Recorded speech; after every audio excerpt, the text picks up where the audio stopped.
hello to all the John Knox residents. I'm Ron Clement, and you've seen me every month now for 6 or 7 months. I am the president of the Resident Council, and every month we have a speaker since we can't have an actual Resident Council meeting. And this month, I'm the speaker. And what I'm going to talk about is the Resident Council purpose and organization. And the last time this topic was covered was probably 5 years ago. And with all the new residents and the changes, I decided it might be a good idea to do this again. The last person to do it did a very good job, and it was June Dewsbury.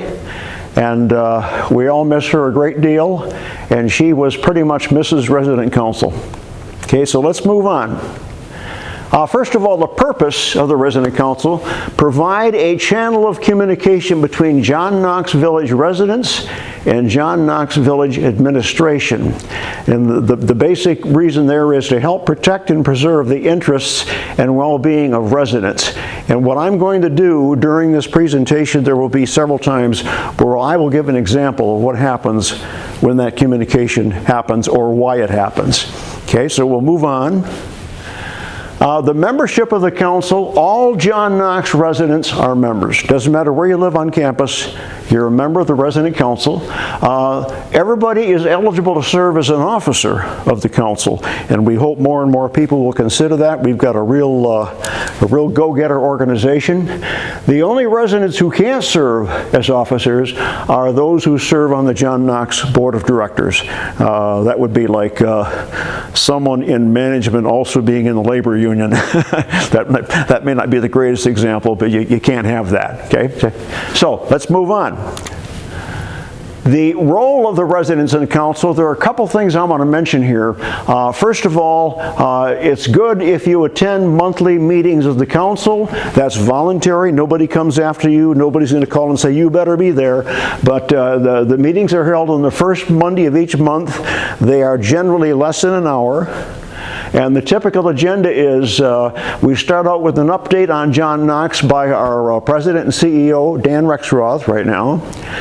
We have reports by Resident Council committee chairs, 5 of those. They don't always speak every month, but typically at least 4 of them do. And then the big thing is we have a presentation by a John Knox associate on some topic of interest. For example, we might have Brian Apoka from the Public Security, or Lori Johnson from Human Resources to tell us all the great things they're doing for the associates. And again, for those of you who don't know it, associates are employees. Okay, that's the word we use at John Knox. Okay, role of the residents number 2: be active in the Resident Council. And first of all, the residents choose neighborhood representatives who will elect the president and vice president of the council and nominate residents to serve on the John Knox Board of Directors. And there are just slightly under 50 neighborhoods in John Knox, and no, I'm sorry, there are just under 50 neighborhood representatives. Some neighborhoods have 2 neighborhood representatives, and those people speak for and act on behalf of the residents in their neighborhoods. So that's an important role. I've got a little more on number 2 here. Be active in the Resident Council by serving on, or maybe even chairing, a Resident Council committee. And these are not a lot of work, but it gets you involved. You learn a lot more about the village and the residents and the council. We have 5 standing committees, as I call them. The Finance Committee, then 1 in Resident Health, 1 in Resident Services, 1 is Nominating, and then the last one is Sales, Marketing, and Communications. And the name of the committee kind of tells you what they do. The Finance Committee meets once a month with the Vice President for Finance, Kim Clockingay, and they view a presentation by Kim about the latest financial results, and they discuss those results. Resident Health, any kind of health issues for the residents, and sometimes, I guess quite often, Rodney McBride, who is the VP of Health Services and Health and Community Services. will often be there. Resident services, just all kinds of things going on around campus. And the person from the associate who would attend their meeting would be Maria Timberlake, who was the vice president for senior living. So anything having to do with senior living. Nominating, an important committee. They don't meet every month, but things get busy for them when we're about to nominate someone for president or vice president of the council or for the JKV board of directors. And that committee handles that and also maintains records on all the members of all the committees, and very busy. Sales, marketing, and communications kind of tells you what they do. Typically, they'll meet with Mary Beth Roberts and talk about what's going on in sales and move-ins and so forth. The second type of committee, and there are 5 of these also, the district committee, and there are 5 districts in John Knox, and each of those districts includes a certain number of neighborhoods and therefore neighborhood representatives. And so you would serve on the district committee if you are a neighborhood representative chosen by your neighbors. Let's see, we got a little bit more on those. Let's see. More on, okay, the Resident Council Executive Committee. This is almost like an overseeing board. It acts as a coordinating body for all functions of the Resident Council.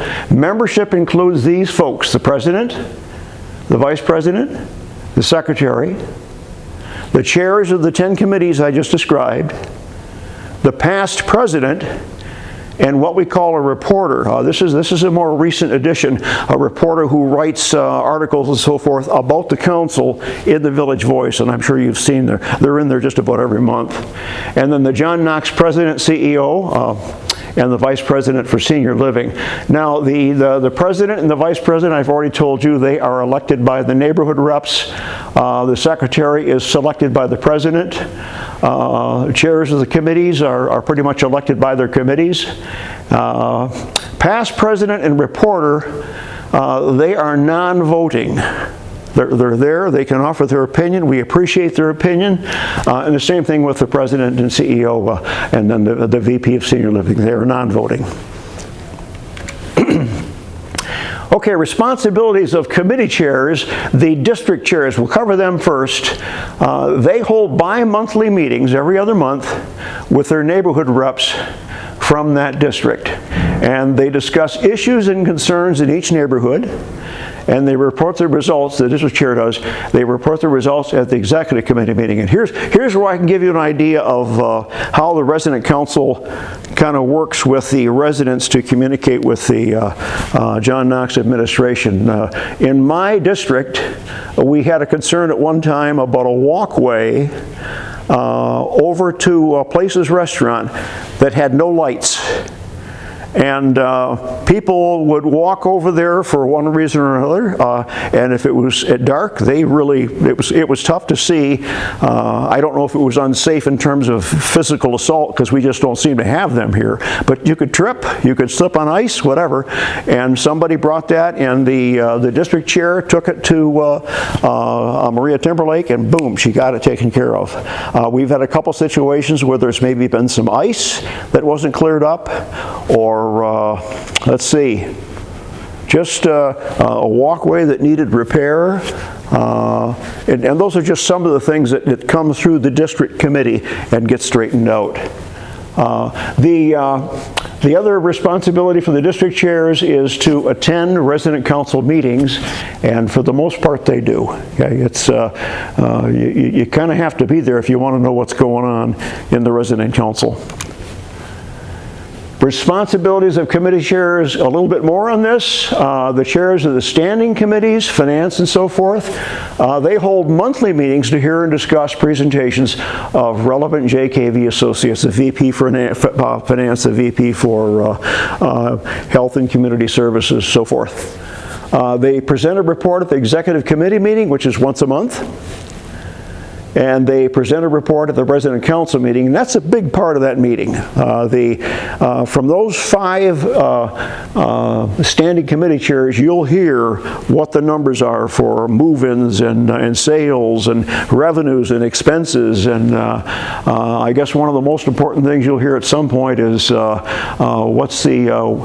what's the change, I guess I could say increase, in the monthly fee going to be.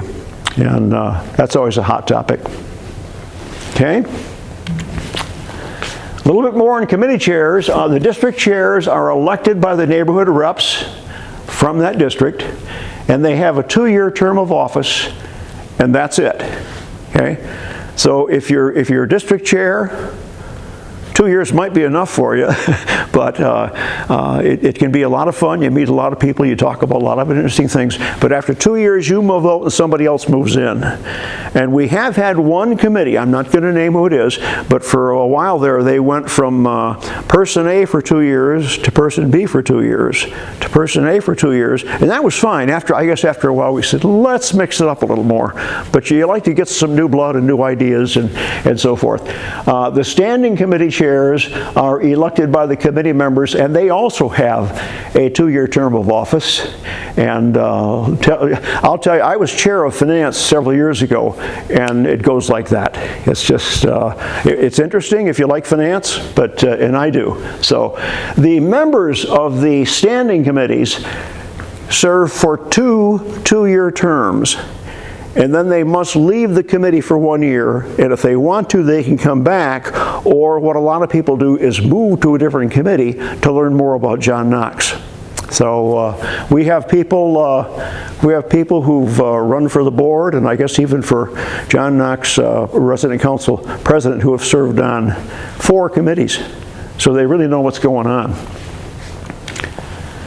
A little bit more about neighborhood reps. They're chosen by the residents of the neighborhood. One of the most important things they do is bring a sense of belonging to the residents. And one of the most important times they do this is when someone first moves in. And when people move in, they can be a little lost. I know I was.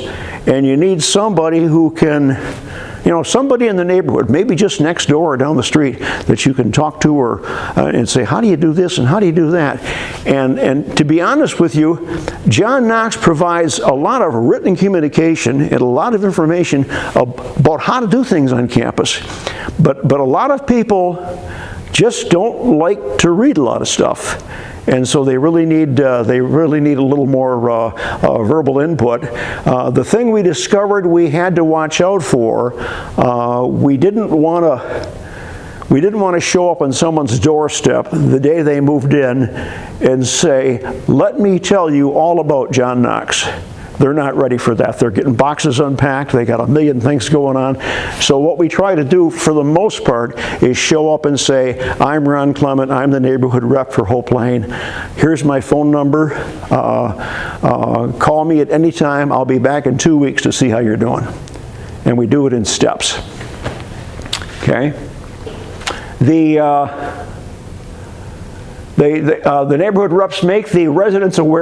Resident council, encourage them to attend the monthly meetings without pushing them too hard. They attend the meetings of the district committee and resident council. And here's a new one. They attend periodic meetings of all neighborhood reps. And the vice president for the resident council holds those meetings, and they discuss how can we improve our jobs? Is there something we're not doing right? What kinds of problems are coming up? And I think it's so new, we've only had like 3 meetings so far. Every single one has been really informative. And if you're going to try to be a neighborhood rep and you're not really sure, if you serve for at least 2 years, that's all we ask. I've been a neighborhood rep for 7 years. I know somebody who was for 13 years. And we finally got her, she wanted to move out, and so we said, sure, we'll find somebody else, and we did. But if you tried for 2 years, and 2 years goes like that would be good. Now, for more information about the resident council, we have a document called the Resident Council Guidelines that replaced our bylaws a couple of years ago, and it pretty much tells you almost anything you need to know about the Resident Council, a lot more than what I've told you today. And you can go to jkvlife.org under Resident Council, and boom, there it'll be. And it's 9 pages, large print, okay, and the last 2 pages are a couple of procedures for electing the president and vice president and then the board members. The Resident Council organization chart, if you're interested, a lot of people aren't, I know that, it's on page 59 of the Resident Handbook, which has everybody's phone number and so forth. Page 59, and the thing you will notice about that organization chart, at the very top, residents. Reporting to the residents, neighborhood reps. Below that, president, and then vice president, so on and so forth. And it's a lot like a corporation organization chart. I guess you'd say the residents are like the stockholders, and the neighborhood reps are like the board of directors. So that's pretty much it. I don't have any problem with anybody calling me and asking me further questions. And by the way, when I mentioned at the beginning that the Resident Council serves as a link between the residents and the John Knox Village administration, I should also say that anybody who wants to call the president, Dan Rexroth, or the finance VP, or the senior living VP, they're more than happy to hear from you. You don't have to go through the Resident Council, okay?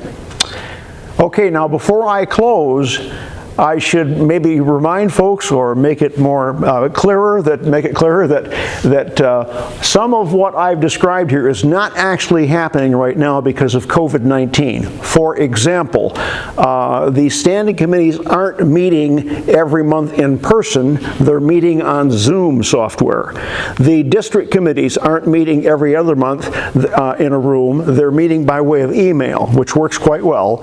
And the executive committee is also meeting by Zoom on the last Friday of every month. So we hope to get back to normal operations soon, and those are what I talked about today was the normal operations. Next month we will have Dan Rexroth in here, the president and CEO. He will talk about what's going on at John Knox and especially what's coming up in the future. And so I'm looking forward to that. I hope you are too. Thank you.